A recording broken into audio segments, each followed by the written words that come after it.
ಯಾಕೆ ನೋಡಂತ ಹೇಳಿಲ್ಲ. ಇವರೇ ದೇವರ ಭಯ ಇಲ್ಲದವರಾಗಿದ್ರು, ಇವರು ದೇವರಲ್ಲಿ ಭಕ್ತಿ ಇಲ್ಲದವರಾಗಿದ್ರು, ದೇವರನ್ನ ಪ್ರೀತಿ ಮಾಡದವರಾಗಿದ್ರು. ಅದಕ್ಕಾಗಿ ಅವರ ಕೈಲಿ ಕೊಡದೇ ಇರುವಂತ ಒಂದು ಕಾರಣ ಅಂತ ತಿಳ್ಕೊಳ್ಬಹುದು. ಹಾಗಾದ್ರೆ ಈ ಕಳ್ಳನಿಗೆ ಒಂದೇ ಒಂದು ಅವಕಾಶ ಸಿಕ್ಬಿಡ್ತು. ತಂದೆ, ಈ ನಿನ್ನ ರಾಜ್ಯವನ್ನ ಪಡ್ಕೊಂಡು ಬರುವಾಗ ನನ್ನ ನೆನಪು ಮಾಡ್ಕೊಳ್ತೀಯಪ್ಪ ಅಂತ ಕೇಳಿದಕ್ಕೆ ಆತನ ಸ್ವಾಮಿ ಹೇಳ್ಬಿಟ್ರು, ನಾನು ಇವತ್ತೇ ನಿನ್ನ ನೆನಪು ಮಾಡ್ಕೊಳ್ತೀನಿ ಅಂತ ಹೇಳಿದ್ರು. ಈ ಕಳ್ಳನಿಗಿರ್ತಕ್ಕಂಥ ಭಯ, ಈ ಕಳ್ಳನಿಗಿರ್ತಕ್ಕಂಥ ಭಕ್ತಿ ಎರಡು ನಾವು ನೋಡ್ತಾ ಇದ್ದೀವಿ. ಅದೇ ರೀತಿಯಾಗಿ ಇಲ್ಲಿ ಭಯ ಭಕ್ತಿ ಅನ್ನೋದು ರಕ್ಷಣೆ ಕವಚ ಇಲ್ಲಿ ಇರ್ತದೆ. ಸ್ವಾಮಿ ಸಡನ್ ಆಗಿ ಅತೀತ್ ಮಾಡೋದಿಲ್ಲ. ಹೇಳ್ಬೋದಾಗಿತ್ತು ತಾಯಿಯನ್ನ, ಅಮ್ಮ ಇವತ್ತು ನಾವು ಎಷ್ಟೋ ಜನ ನಾವಿರ್ತೀವಿ, ನಾವು ಅನ್ಕೊಂಡ್ಬಿಡ್ತೀವಿ ಅಂತೀವಿ, ಇಲ್ಲಪ್ಪ ನಾನು ಹೋಗ್ತಾ ಇದ್ದೇನೆ, ಇನ್ನೆಲ್ಲ ನೀವೇ ನೋಡ್ಕೊಂಡ್ಬಿಡ್ರಪ್ಪ, ನೀನ್ ನೋಡ್ಕೊಂಡ್ಬಿಡವ. ನೀತಿವಂತಿಕೆ ಬಹಳ ಪ್ರಾಮುಖ್ಯ, ಭಕ್ತಿ ಬಹಳ ಪ್ರಾಮುಖ್ಯ, ಭಯ ಬಹಳ ಪ್ರಾಮುಖ್ಯ. ಯೇಸು ಸ್ವಾಮಿ ಮುಂಚೆನೇ ಅವರನ್ನ ದೂರ ಹಾಕಲ್ಪಟ್ಟಿದ್ರು. ಸ್ವಲ್ಪ ನೋಡಿದ್ರ, ಯಾರು ಕೇಳಿದಂತ ಸಮಯದಲ್ಲಿ ಅವತ್ತು ಒಂದೇ ಒಂದು ಮಾತಿನಲ್ಲಿ ಅದೇ ಅರ್ಥಭರಿತವಾಗಿ ಅವಾಗ ಅರ್ಥ ಆಗನೆ ಅವ್ರ ಭಯ ಅದರಿಂದ ಇರುವುದಾಗಿದ್ರೆ, ಎಲ್ಲ ಇರೋದಾಗಿದ್ರೆ, ಅವ್ರು ಸಡನ್ ಆಗಿ ತಮ್ಮನನ್ನ, ತಾಯಿ ನೋಡಪ್ಪ ಇಷ್ಟು ದಿನ ನಾನು ಹೆಂಗೋ ನೋಡ್ಕೊಂಡೆ, ನೀನ್ ಆ ತರ ಇದ್ದಿದ್ದಿಲ್ಲ, ಈಗ ಚೆನ್ನಾಗಿದ್ಯಾ, ನನ್ನ ಜೊತೆ ಇದೆಯಾ, ನೋಡಪ್ಪ ತಾಯಿ ನೋಡ್ಕೋ, ನೋಡವ್ವ ನೀನ್ ಹಿಂಗಿದ್ಯಾ, ಈ ತರದೇ ತಾಯಿ ನೋಡ್ಕೋ ಅಂತ ತಾಯಿಯನ್ನ ತಮ್ಮನ ಕೈಲಿ ಕೊಡ್ಲಿಲ್ಲ, ತಂಗಿ ಕೈಲಿ ಕೊಟ್ಟಿಲ್ಲ. ಅಲ್ಲಿರುವಂತ ಸ್ನೇಹಿತನಾಗಿ ಶಿಷ್ಯನಾಗಿ ಇರುವ ಯೋಹಾನನ ಕೈಯಲ್ಲಿ ಕೊಡ್ತಾ ಇರ್ತಾರೆ. ಆ ಪ್ರೀತಿ ಎಂತದಾಗಿದೆ, ಆ ಪ್ರೀತಿ ಎಂತದಾಗಿದೆ. ನಾವು ಅನ್ಕೊಂಡ್ಬಿಡ್ತೀವಿ ನಮ್ಮ ಅಕ್ಕಪಕ್ಕ ಕಾರ್ಯಗಳು, ಈ ಕಾರ್ಯಗಳು, ಆದ್ರೆ ಆ ಪ್ರೀತಿ ಕಾರ್ಯಗಳು ಬಹಳ ಪ್ರಾಮುಖ್ಯ. ಇವತ್ತು ನಮಗೆ ಯಾವುದೂ ಕಾರ್ಯಗಳನ್ನ ಇಲ್ಲ ಅನ್ನೋದಲ್ಲ, ಅದಕ್ಕಾಗಿ ದೇವರ ಪ್ರೀತಿ ಬಹಳ ಪ್ರಾಮುಖ್ಯ. ನಿಜವಾಗ್ಲೂ ಇಲ್ಲಿ ವಾಕ್ಯ ನಾವು ಓದ್ತೀವಿ, ಸತ್ಯವಿದ ವಾಕ್ಯಗಳಲ್ಲಿ ನೋಡುವಾಗ ಬಹಳ ಸಂಬಂಧಗಳು ಅಂತ ಹೇಳ್ತದೆ. ಸಂಬಂಧಗಳು ಅನ್ನುವಾಗ ವಿಧಿಯತ್ವ ಅಂತ ತರಿಸ್ತದೆ. ವಿಧಿಯತ್ವಕ್ಕೆ ದೇವರು ಮೆಚ್ಚೋಷ್ಟು ಬೇರೆ ಯಾವುದ್ರಲ್ಲಿ ಮೆಚ್ಚೋದಿಲ್ಲ. ವಿಧಿಯರಾಗಿರ್ಬೇಕ್ರಿ, ವಿಧಿಯತ್ವ ಅನ್ನೋದಿರ್ಬೇಕ್ರಿ, ಭಯ ಅನ್ನೋದಿರ್ಬೇಕ್ರಿ, ಭಕ್ತಿ ಅನ್ನೋದಿರ್ಬೇಕ್ರಿ, ವಿಧಿಯತ್ವ ಅನ್ನೋದಿರ್ಬೇಕ್ರಿ. ಅದಕ್ಕೆ ನಾನು ವಾಕ್ಯದ ಭಾಗ ಹೇಳೋಕೆ ಇಷ್ಟಪಡ್ತೀನಿ. ವಿಧಿವತ್ವ ಅನ್ನೋದು ಮತ್ತಾಯ ಸುವಾರ್ತೆ 12ನೇ ಅಧ್ಯಾಯ 50ನೇ ವಚನ ಓದಿಕೊಳ್ಳೋದಾದ್ರೆ, ದೇವರ ವಾಕ್ಯದಲ್ಲಿ ನೋಡ್ತಾ ಇರುವಂತ ಸತ್ಯವಿದ ವಾಕ್ಯ ಬೇಗ ನನ್ನ ಟೈಮ್ ಇಲ್ಲ, ನಾನು ಬೇಗ ಮುಕ್ತಾಯ ಕಡೆಗೆ ಹೋಗ್ತೀನಿ. 12ನೇ ಅಧ್ಯಾಯ 50ನೇ ವಚನ ಮತ್ತಾಯ ಸುವಾರ್ತೆ. ನೋಡ್ರಿ, ಪರಲೋಕದಲ್ಲಿರುವ ನನ್ನ ತಂದೆಯ ಚಿತ್ತದಂತೆ ನಡೆಯುವವನೇ ನನಗೆ ತಮ್ಮನು ತಂಗಿಯು ತಾಯಿಯು ಆಗಬೇಕು ಅಂದನು. ಅದ್ರ ಮೂಲಕವಾಗಿನೇ ಇಲ್ಲಿ ಯೇಸು ಸ್ವಾಮಿ ತಮ್ಮನ ಕೈಲಿ ಕೊಡ್ತಾ ಇಲ್ಲ, ತಂಗಿ ಕೈಲಿ ಕೊಡ್ತಾರೆ. ಯಾಕಂದ್ರೆ ಇವ್ರಿಗೆ ದೇವರ ಭಯವೇ ಇಲ್ಲ, ಪರಲೋಕ ರಾಜ್ಯದ ಕೂತು ಭಯನೇ ಇಲ್ಲ. ಇವ್ರಿಗೆಲ್ಲ ಗೊತ್ತು, ನಮ್ಮ ಮಗ ಅದ್ಭುತ ಮಾಡ್ತಾನೆ, ನಮ್ಮ ಮಗ ತಿರುಗಾಡ್ತಾನೆ ಅಂತ ತಾಯಿ ಗೊತ್ತಿತ್ತು. ಆದ್ರೆ ತಮ್ಮನಿಗೆ ಗೊತ್ತಿತ್ತು, ನಮ್ಮ ಅಣ್ಣ ಹಂಗಿದ್ದಾನೆ, ನಮ್ಮ ಅಣ್ಣ ಹಂಗಿದ್ದಾನೆ. ನಿಮ್ಮದೆಲ್ಲ ಗೊತ್ತು. ನನ್ನ ಮಗಳು ಪ್ರಾರ್ಥನೆ ಮಾಡ್ತಾನೆ, ನನ್ನ ಮಗ ಪ್ರಾರ್ಥನೆ ಮಾಡ್ತಾನೆ, ಚರ್ಚ್ಗೆ ಹೋಗ್ತಾನೆ ಅಂತ ಗೊತ್ತು. ಆದ್ರೆ ನಿಮ್ಮ ಬಳಗದಲ್ಲಿ ಇರ್ತಕ್ಕಂಥ ಕಾರ್ಯಗಳು ನಿಮ್ಮನ್ನು ನೋಡಿ ಅವ್ರು ಭಯ ಪಡದೇ ಇರೋ ಕಾರಣ ಅವರ ಮನದಲ್ಲಿ ಇರ್ತಕ್ಕಂಥ ಒಂದು ಆಲೋಚನೆ. ಅದನ್ನೇ ದೇವರಲ್ಲಿ ಮಾತಾಡ್ತಾ ಇರೋದು. ಸಡನ್ ಆಗಿ ಕೊಡ್ಬೋದಾಗಿತ್ತು, ಒಪ್ಪಿಸ್ಕೊಡ್ಬೋದಾಗಿತ್ತು. ಅವ್ರಿಗೆ ಭಯ ಇದ್ದಿದ್ರೆ, ಭಕ್ತಿ ಇದ್ದಿದ್ರೆ, ಆ ಪರಲೋಕ ರಾಜ್ಯ ಬಗ್ಗೆ ತಿಳ್ಕೊಂಡು ಆ ಮಾರ್ಗವಾಗಿ ನಡೆದಿದ್ರೆ ಕೈಯಲ್ಲಿ ಕೊಡ್ತಿದ್ರು. ಇವತ್ತಿದ್ರೆ ನನ್ನ ನಿಮ್ಮ ಜೀವಿತ ಅಲ್ಲಿ ಹಾದಿ ತಪ್ತಾ ಇರೋದು ಎಲ್ಲಿದೆ? ನಾವೆಲ್ಲ ಚೆನ್ನಾಗಿದ್ದೀವಂತ ಆ ರೂಟಲ್ಲಿ ಹೋಗ್ತಾ ಇದೀವಂತ ನಾವು ಯಾವ್ಯಾವುದೋ ರೀತಿಯಲ್ಲಿ ಮಾಡೋದಲ್ಲ. ಅದಕ್ಕೆ ಒಂದೊಂದು ಸರಿ ನಾವು ಆರಾಧನೆಯಲ್ಲಿ ಒಂದು ಭಾಗ ಇರ್ತದೆ, ದೇವರ ಭಯ ಅನ್ನೋದು ಭಾಗ ಇರ್ತದೆ, ದೇವ್ರ ಭಕ್ತಿ ಅನ್ನೋದು ಭಾಗ ಇರ್ತದೆ. ಅವಾಗ ದೇವ್ರಿಗೆ ಆತ್ಮ ಕೊಡುವರು ದೇವ್ರಿಗೆ ಬಹಳ ಮೆಚ್ಚುಗೆ ಆಗಿರ್ತಾರ್ರಿ. ದೇವ್ರಿಗೆ ಹೃದಯ ಕೊಡೋರು ಬಹಳ ದೇವ್ರಿಗೆ ಮುಂದೆ ಬರ್ತಿರ್ತಾರ್ರಿ. ಯಾವಾಗ ದೇವರಿಂದ ದೂರ ಆಗ್ಬೇಕಂತ ಆಗ್ತಿರ್ತಾರೋ ಅವರಿಂದ ದೇವರೇ ದೂರ ಇರ್ತಾರ್ರಿ. ನಾವು ಮುಂದೆ ಹೋಗ್ತಾ ಇದೀವಿ ಅಂತ ಲೋಕ ಜನರಿಗೆ ಕಾಣ್ತಿರ್ತೇವೆ ಅಷ್ಟೇ, ದೇವರಿಂದ ದೂರ ಇರ್ತೀವಿ. ಅದಕ್ಕಾಗಿ ಲೂಕನ ಬರೆದ ಸುವಾರ್ತೆ 8ನೇ ಅಧ್ಯಾಯ 21ನೇ ವಚನದಲ್ಲಿ ಕೂಡ ಯೇಸು ಸ್ವಾಮಿ ಹೇಳ್ತಾರೆ. ಲೂಕನ ಬರೆದ ಸುವಾರ್ತೆ 8ನೇ ಅಧ್ಯಾಯ 21ನೇ ವಚನ, ವಿಧಿಯತ್ವ. ದೇವರಿಗೆ ಬೇಕಾದ ವಿಧಿವತ್ವ, ವಿಧಿಯರಾಗ್ಬೇಕ್ರಿ. ಓದಿ 8:21. ಯಾರು ದೇವರ ವಾಕ್ಯವನ್ನ ಕೇಳಿ ಯಾರಾದ್ರಂತೆ ನಡೀತಾರೋ ಅವರೇ ನನಗೆ ತಾಯಿ. ದೇವರ ವಾಕ್ಯದಂತೆ ನಡೆಯೋರು. ಊಸರು ಬಳ್ಳಿ ಹಾಗೆ ನಮ್ಮ ಜೀವಿತ ಇರಬಾರ್ದ್ರಿ. ಇಲ್ಲಿ ಕೇಳ್ತೀವಿ ನಮ್ಮ ಅದೇ ರೂಟು, ಇಲ್ಲಿ ಕೇಳ್ತೀವಿ ಹಂಗೆ ಇರೋದು. ಇದು ನನ್ನ ನಿನ್ನ ಜೀವಿತ. ಯೇಸು ಸ್ವಾಮಿ ಸತ್ತಿದ್ದು ಒಂದೇ ಸಾರಿ.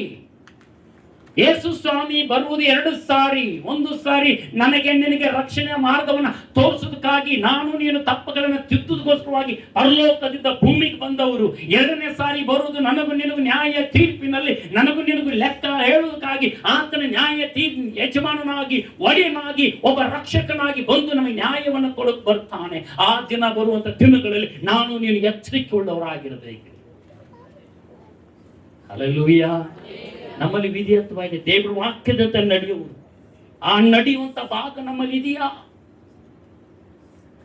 ನಿಮಗೆ ಬೇಜಾರಾಗ್ತಾ ಇರ್ಬೋದ್ರಿ, ಆಲೋಚನೆ ಆಗ್ತಾ ಇರ್ಬೋದ್ರಿ. ದೇವರ ಆತ್ಮ ನಿಮ್ಮೊಟ್ಟಿಗೆ ಮಾತಾಡ್ತಾ ಇದ್ದಾನೆ. ಲೈವ್ ಅಲ್ಲಿರುವಂತ ದೇವರ ಮಕ್ಕಳಿಗೂ ಕೂಡ ದೇವರ ಆತ್ಮ ಮಾತಾಡ್ತಾ ಇದ್ದಾನೆ. ಭಯ ಇರ್ಬೇಕ್ರಿ, ಆತನ ವಾಕ್ಯದಂತೆ ನಡೆಯುವರಾಗಿರ್ಬೇಕು. ನಾನು ಹೆಚ್ಚಿಗೆ ಕರೆಕ್ಟ್ ಆಗಿರ್ತಾ ಇದ್ದೀನಿ, ನಡೀತಾ ಇದ್ದೀನಿ ಅಂತ ನಾವು ಮೋತಿ ನೋಡಿ ಮಾತಾಡಿ ಕೇಳಿದಂತೆ ಕೇಳಿಕೊಂಡು ಹೇಳಿದಂತೆ ಹೇಳ್ಕೊಂಡು ಹೋಗೋದು ನಮ್ಮ ಜೀವನ ಅಲ್ಲ. ಇವತ್ತಿನ ಇರಬೇಕಾದಂತ ನಾನೇ ಮಾರ್ಗ, ನಾನೇ ಸತ್ಯ, ನಾನೇ ಜೀವ, ನಾನೇ ಪುನರುತ್ಥಾನ, ನನ್ನನ್ನು ನಂಬುವರು ಸತ್ತರು ಬದುಕುತ್ತಾನ ಅಂತ ಹೇಳಿದಂತ ಜೀವ ಸ್ವರೂಪನ ಸುವಾರ್ತೆ ಸಾರುವುದರಲ್ಲಿ ಇರಬೇಕು. ಆ ಚಿಕ್ಕ ಬಾಲಕನ ನಂಬಿಕೆ ನೋಡ್ರಿ, ಚಿಕ್ಕ ಬಾಲಕನ ಒಂದು ಒಳ್ಳೆ ವೈರಾಗ್ಯ ನೋಡ್ರಿ. ಸ್ವಾರ್ಥ ಸಾರಬೇಕು, ನಾನು ಹೇಳಬೇಕು. ಮಳೆ ಬರ್ತಾ ಇದೆ, ಗಾಳಿ ಬೀಸ್ತಾ ಇದೆ, ಎಂತ ಗಾಳಿ ಕಾಲ ನಡೀತಾ ಇದೆ, ಅದಾಗೂ ಕೂಡ ಸಾರ್ತಾ ಇರುವಂತ ಒಂದು ಹವ್ಯಾಸ, ಹೇಳಬೇಕಾದ ಒಂದು ಹವ್ಯಾಸ, ಒಂದು ಕರಪತ್ರ ಮೂಲಕವಾಗಿ ಇದ್ದಕ್ಕಿದ್ದ ಒಂದೇ ಒಂದು ಕ್ಷಣದಲ್ಲಿ ಆತ್ಮ ರಕ್ಷಿಸಲ್ಪಟ್ಟು ದೇವರ ಆಲಯದಲ್ಲಿ ಬಂದು ಕೂತಂತ ಮಗಳ ಭಾಗ್ಯವಂತಳು. ಅರ್ಥ ಮಾಡಿಕೊಡ್ರಿ ನನ್ನ ಪ್ರಿಯರೇ. ಇವತ್ತು ನಾವು ಬಹಳ ಚೆನ್ನಾಗಿ ತಿಳ್ಕೊಂಡವರಾಗಿದ್ದೇವೆ. ವರ್ಷಗಂಟ್ಲೆ ನಾವು ಹಂಗೇ ಇರ್ತೀವಿ. ಆತ್ಮ ದೂರ ಆಗಿರ್ತದೆ, ಶರೀರ ಮಾತ್ರ ದೇವರ ಹತ್ರ ಇರ್ತದೆ. ಆತ್ಮ ಬಹಳ ದೂರ ಆಗಿರ್ತದೆ. ಯೇಸು ಸ್ವಾಮಿ ಅದೇ ಹೇಳಿದ್ದು, ಅಧೀನತೆ, ವಿಧೇಯತ್ವ ದೇವರಿಗೆ ಬೇಕಾಗಿದೆ. Hallelujah, hallelujah. ನಾವು ನೀವು ಇವತ್ತಿನಲ್ಲಿ ಯಾವ ಮಾರ್ಗದಲ್ಲಿ, ಯಾವ ನಡೆ ನುಡಿಯಲ್ಲಿ, ಯಾವ ಆಲೋಚನೆಯಲ್ಲಿ ಇದ್ದೇವೆ? ಯೇಸು ಸ್ವಾಮಿ ಶಿಲುಬೆ ಕಂಬದಲ್ಲಿ ನಿಂತ್ಕೊಂಡು ಹೇಳ್ತಾ ಇದ್ದಾನೆ, ಅಮ್ಮ ಅಮ್ಮ, ಏಕೋ ನಿನ್ನ ಮಾತನ್ನು ಬಾಯಿ ಮಾತಲ್ಲಿ ಒದರಿ ಹೇಳ್ತಾ ಇದ್ದಾನೆ.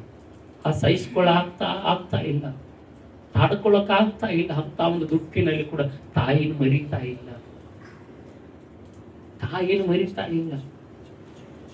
ಯಾಕೆ ಮರಿತಾ ಇಲ್ಲ ಅಂದ್ರೆ, ಆ ತಾಯಿ ಆ ಮಗನ ಬಗ್ಗೆ ಬಹಳ ಕಾಳಜಿ ಮಾಡಿದ್ದಳು.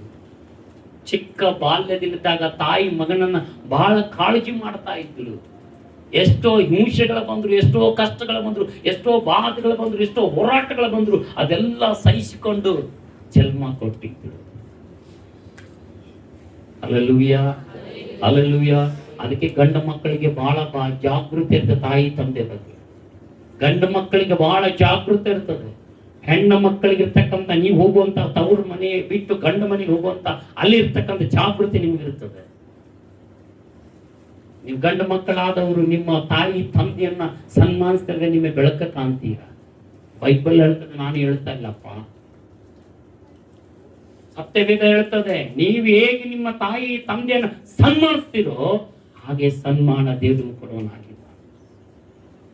ನಿಮಗಾಗಿ ದೇವರು ಒಂದು ಬಾಗಿಲುಗಳನ್ನು ತೆರೆದಿಟ್ಟಿರ್ತಾರೆ. ಅದಕ್ಕಾಗಿ ದೇವ್ರು ವಾಕ್ ಹೇಳ್ತದೆ. ಆದ್ರೆ ಹೇಳುವಾಗ ಅಲ್ಲಿ ನೋಡ್ತಾ ಇರ್ಬೋದಾಗಿತ್ತು, ಅಣ್ಣ ನೀನ್ ಹೋಗ್ಬಿಡು, ಪರವಾಗಿಲ್ಲ, ಅವನ್ನ ನಾವು ನೋಡ್ಕೋತೀವಿ. ಅಣ್ಣ ನೀನ್ ಹೋಗ್ಬಿಡು, ಮಮ್ಮಿ ನಾನು ನೋಡ್ಕೋತೀನಿ ಅಂತ ಹೇಳಲಿಲ್ಲ. ಇವರಿಬ್ಬರು ಎಲ್ಲರ ಮುಂದೆನೆ ಸ್ವಾಮಿ ಕೂಗಿ ಹೇಳಿದ್ದು ಯೋಹಾನನಿಗೆ ತೋರಿಸ್ತಾರೆ, ಏಗೋ ನಿನ್ನ ತಾಯಿ ಅಲ್ಲಿದ್ದಾಳೆ, ನಿನ್ನ ತಾಯಿ ಅಲ್ಲಿದ್ದಾಳೆ. ಎರಡನೇದಾಗಿ ನಾವು ನೋಡ್ತೀವಿ ದೇವರ ಸಾನ್ನಿಧ್ಯದಲ್ಲಿ. ನಾವು ನೋಡ್ರಿ, ದೇವರ ಪ್ರತಿ ಒಂದು ಕಾರ್ಯಕ್ಕೂ ನಾವು ಒಳಗಡೆ ಆಗಿರಬೇಕು. ದೇವರ ಸಮ್ಮುಖದಲ್ಲಿ ನಾವು ಒಳಗಡೆ ಆಗಿರಬೇಕು. ದೇವರದಲ್ಲಿ ಸಮ್ಮುಖದಲ್ಲಿ ಒಳಗಡೆ ಇರಬೇಕು. ಹಾಗಾಗಿ ಇಲ್ಲಿ ನೋಡ್ತಾ ರೋಮಾಪುರವರ ಪತ್ರಿಕೆ 9ನೇ ಅಧ್ಯಾಯ 16ನೇ ವಚನ ಓದಿ. ರೋಮ 9:26 ವಚನ ಓದಿ. ರೋಮ 9:26 ಬೇಗ ಓದಿ. ಯಾವ ಸ್ಥಳದಲ್ಲಿ ಯಾವ ಸ್ಥಳದಲ್ಲಿ ನೀವು ನನ್ನ ಜನರು ಅಲ್ಲ ಅಂತ ಹೇಳಲ್ಪಟ್ಟಿತ್ತು, ಆ ಸ್ಥಳದಲ್ಲಿಯೇ ಹಲ್ಲೆಲೂಯಾ. ದೇವಪುತ್ರರು ಹಂಚಿಕೊಳ್ಳುವರು. 16 ಮುಂದೆ ವಚನ ಬೇಗನೆ 16-13 ರೋಮ ಬೇಗ. ಕೊರಿಂಥ್ಯ 4:17 16-13 ಓದಿ ಬೇಗ. ಕರ್ತನ ಭಕ್ತರಲ್ಲಿ ಪರಿಶುದ್ಧನಾದ ರೂಪನಿಗೂ ನನಗೆ ನೋಡ್ರ ತಾಯಿ ಅಂತಿರುವ ಅವನ ತಾಯಿಗೂ ನಾವು ವಂದನೆಗಳು. ತಾಯಿ ಅಂತಿರುವ ಅವನ ತಾಯಿಯು ನನಗೆ ವಂದನೆಗಳು. ಆತ್ಮಿಕತೆ ದೇವರ ಮಕ್ಕಳ ದೇವ ಜನರೇ, ದೇವರು ಒಂದೊಂದು ರೀತಿಯಾಗಿ ಯಾವ ರೀತಿಯಾಗಿ ಹೋಲಿಕೆ ಕೊಡಬೇಕು, ಯಾವ ರೀತಿ ಮಾರ್ಗಗಳು ಕೊಡಬೇಕು ಅನ್ನೋದು ಕರ್ತನಾದ ದೇವರು ಮಾತ್ರ ಆಲೋಚನೆ ಮಾಡುವನಾಗಿದ್ದಾನೆ. ನಮ್ಮ ಮನುಷ್ಯ ಬಂದಂಗೆ ಇರೋದಲ್ಲ, ನಮ್ಮ ಮನುಷ್ಯ ಬಂದಂಗೆ ನಡೆಯೋದಲ್ಲ. ನಾವಿಗೆ ಯಾವಾಗ ನಾವು ಹೇಳ್ತೀವಿ, ಎಲ್ಲರಿಗೂ ಅಮ್ಮ ಅನ್ಬೋದು, ಅಮ್ಮ ಅನ್ಬೋದು, ಅಪ್ಪ ಅನ್ಬೋದು, ಮೇಲ್ ಪೂರ್ತಕ್ಕೆ ಮಾತ್ರ ಅನ್ಬಹುದು. ಪರಿಪೂರ್ಣ ಅಂತೀರಾ?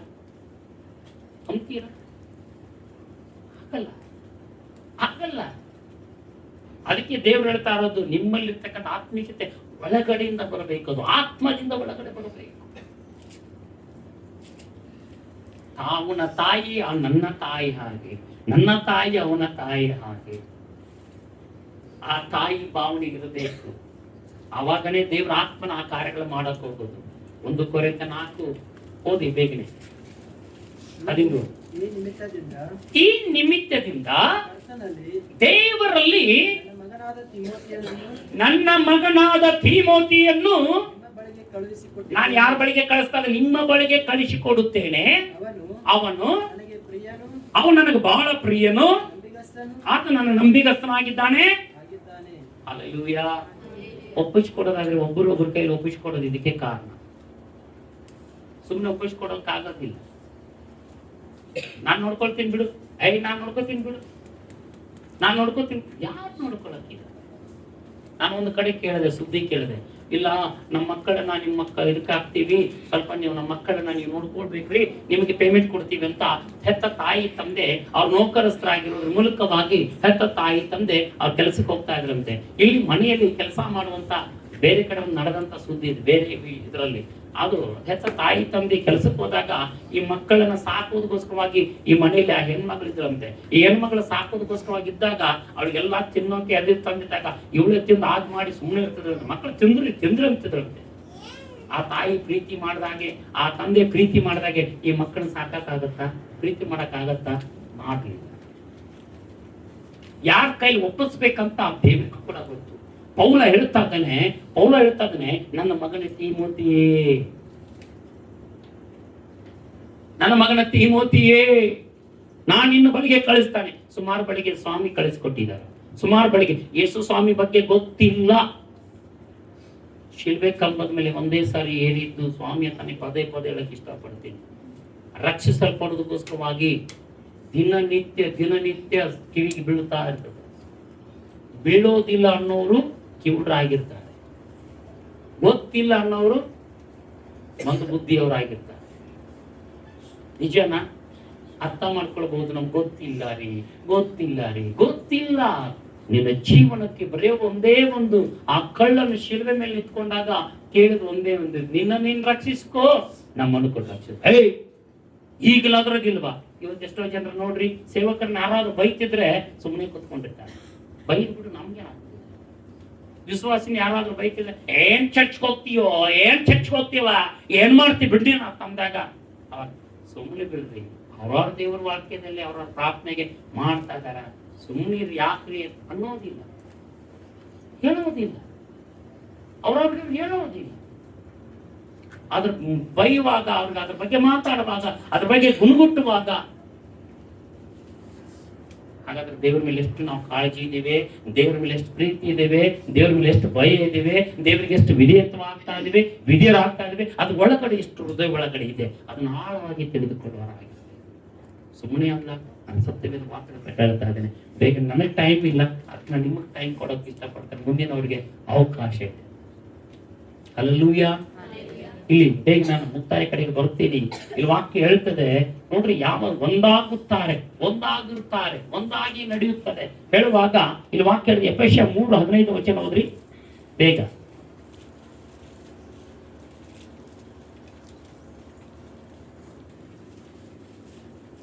ಬೇಗ ಎಫೆಸ 3:15.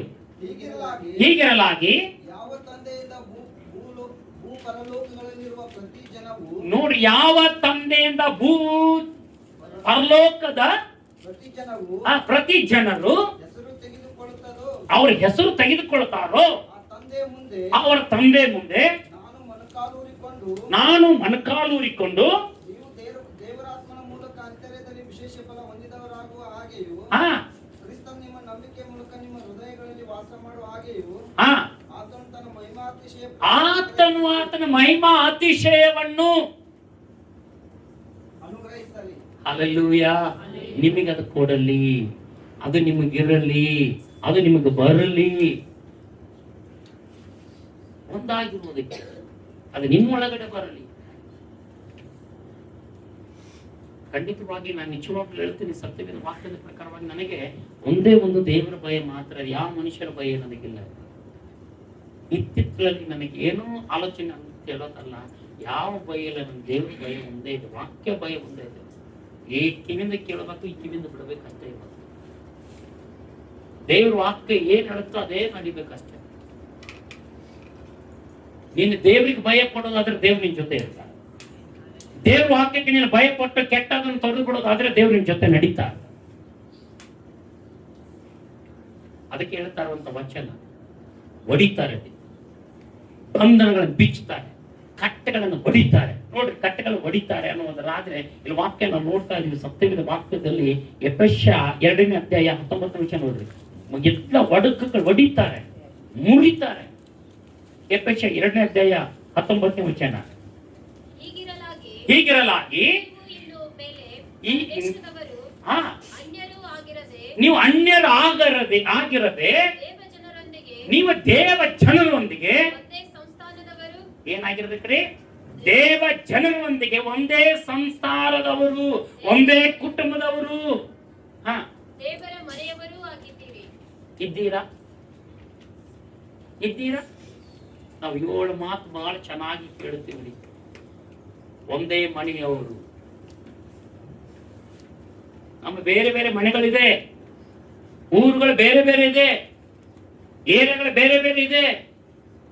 ಆದ್ರೆ ದೇವರ ಮಕ್ಕಳಾಗಿರೋದ್ ಮೂಲಕವಾಗಿ ಒಂದೇ ರಾಜ್ಯಕ್ಕೆ ಹೋಗ್ತಾ ಇದೀವಿ. ನಾವೆಲ್ಲರೂ ಒಂದೇ ಸಂಸ್ಥೆದವರಾಗಿದ್ದೇವೆ, ಒಂದೇ ಕುಟುಂಬದವರಾಗಿದ್ದೇವೆ, ಒಬ್ಬನಿಗೆ ತಂದೆಯ ಮಕ್ಕಳಾಗಿದ್ದೇವೆ.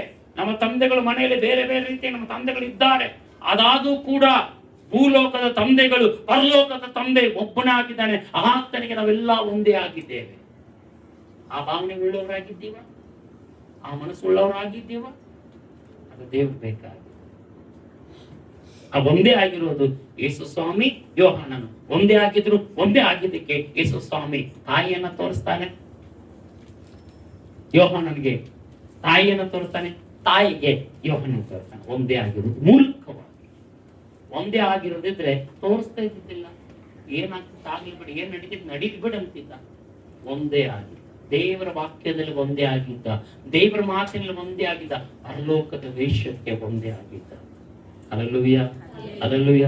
ಕಣ್ಣುಗಳು ಮುಚ್ಚನ ತಾಯಿಯ ಒಂದು ಪ್ರೀತಿ, ಆ ಮಗನ ಪ್ರೀತಿ, ಆ ಪ್ರೀತಿ ಐಕ್ಯತೆ ಮೂಲಕವಾಗಿ ಕೊಟ್ಟಂತ ಒಂದು ಅನ್ಯೋನ್ಯತೆ, ಕೊಟ್ಟಂತ ಒಂದು ಐಕ್ಯತೆ ಪರಲೋಕ ದೇವರ ಸಮಕ್ಷ ಒಪ್ಪಿಸಿಕೊಡೋಣ. ಪರಿಶುದ್ಧಾತ್ಮನೇ ನಿನಗೆ ಸ್ತೋತ್ರ. ಈ ದಿನ ಅಮ್ಮ, ಹೇಗೋ ನಿನ್ನ ಮಗನು, ಹೇಗೋ ನಿನ್ನ ತಾಯಿ ಯೋಹಾನನಿಗೆ ತೋರಿಸಿಕೊಟ್ಟ ದೇವ್ರೆ, ಇವತ್ತಿನದಲ್ಲಿ ಸ್ವಾಮಿ ನಿನ್ನ ಪ್ರಸನ್ನತೆ ಮೂಲಕವಾಗಿ ನಿನ್ನ ಮಕ್ಕಳ ಒಟ್ಟಿಗೆ ನೀನು ಮಾತಾಡಿದಿ. ಒಂದೊಂದು ವಾಕ್ಯದ ಭಾಗ, ಒಂದೊಂದು ವಾಕ್ಯದ ಕಾರ್ಯಗಳು ನಿನ್ನ ಚಿತ್ತ ಕನ್ನಡವಾಗಿ ನಡೆಸು. ಇಲ್ಲಿವರೆಗೆ ನಿನಗೆ ಸ್ತೋತ್ರ, ಇನ್ನು ಮುಂದೆ ಇರುವುದಕ್ಕಾಗಿ ಸ್ತೋತ್ರ. ಯೇಸುವಿನ ನಾಮದ ಬೆಸ್ಟ್ ಅಂತ ಆಮೇಲೆ